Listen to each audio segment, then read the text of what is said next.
নদিয়া জেলার মুরুটিয়া থানায় প্রত্যেকবারের ন্যায় এবারও কালীপুজো উপলক্ষে গরিব দুস্থদের শীতবস্ত্র প্রদান ও স্বেচ্ছায় রক্তদান শিবির অনুষ্ঠিত হলো আজ মুরুটিয়া থানা প্রাঙ্গণে।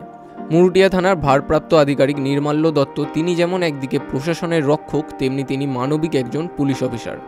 তাই তিনি মুমূর্ষু থ্যালাসেমিয়া রোগীর কথা ভেবে থানা প্রাঙ্গণে স্বেচ্ছায় রক্তদানের শিবির অনুষ্ঠিত করলেন। আজ রক্তদান শিবিরে মোট 40 জন রক্তদাতা রক্তদান করেন।